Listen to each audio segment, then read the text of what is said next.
Lapin et ses belles boules, on évoque la période de Noël avec des passionnés qui nous replongent tous parfois dans de beaux souvenirs. On a vu des collectionneurs de petites voitures, de poupées, de mécanos, de jouets en bois. Mais comment s'approcher de Noël sans évoquer cette année encore les petits trains? Passion extraordinaire qui a conduit Catherine Charles, Frédéric Mignard et Emmanuel Copeau à Romilly-sur-Seine dans l'Aube. Tous les jours, il passe à la même heure, tel un métronome. C'est le propre du train, qu'il soit de marchandises ou de passagers. Son univers offre le voyage, mais aussi le rêve. Grandeur nature ou en miniature, car ici, tout est illusion au 1,87e. Bienvenue au pays des Lilliputiens.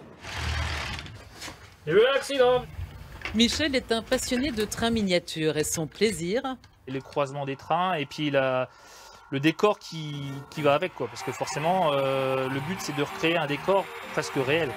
40 mètres carrés à gérer, tel un chef de gare, face à un tableau aux voyants mystérieux. Ça nous permet de créer l'itinéraire de notre train qui va prendre la direction de la petite ligne à voie unique.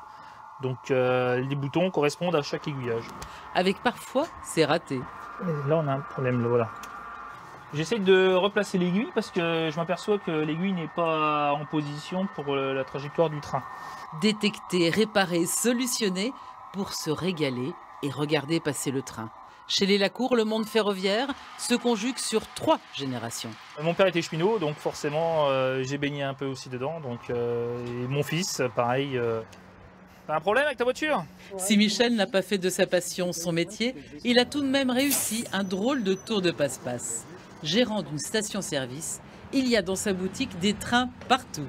Et visiblement, les clients apprécient. C'est la première fois qu'on voit qu'il y a du modélisme ferroviaire dans une station-service. Chaque jour, il reçoit de nouveaux modèles. Souvent, il y a des gens qui font un petit détour et qui s'arrêtent chez nous justement pour faire le plein et en même temps faire le plein de train. La boutique en haut, les rails en bas. En créant une association en 2004, Michel sait qu'il y a toujours des copains sur le réseau. Aujourd'hui, ils sont 3. J'ai trouvé un petit créneau pour me libérer là, donc vous avez un petit problème les gars?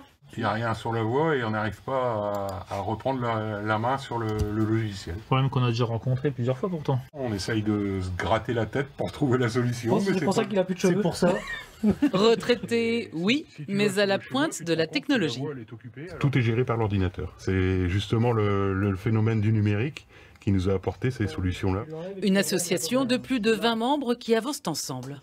J'ai eu la chance de rencontrer ce club il y a 2 ans. J'ai appris beaucoup de choses en numérique parce que je ne connaissais pas du tout. Et c'est vrai que maintenant c'est devenu une passion. Un violon d'Ingres initié par son grand-père et son père. Ça a toujours été mon dada, on va dire, de gamin. Tous les Noëls, je demandais un Trailton. Que je cassais, mais bon. Au club, Eric est le roi de la pince à épiler. Sa spécialité, la création de scénettes. Et cela demande quelques qualités. Pas trembler. De la patience. On va plus y toucher. Jusqu'à demain. Car sur un réseau miniature, l'ouvrage n'est jamais fini.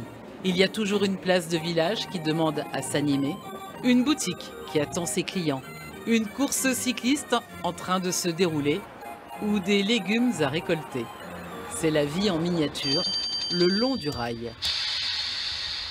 Et pourquoi pas non plus faire revivre le patrimoine d'hier avec un train à vapeur, plus vrai que nature. Ah, là, c'est pas du petit train, c'est du vrai train. Modèle réduit, c'est assez formidable. Dominique Lago, son père, est revenu.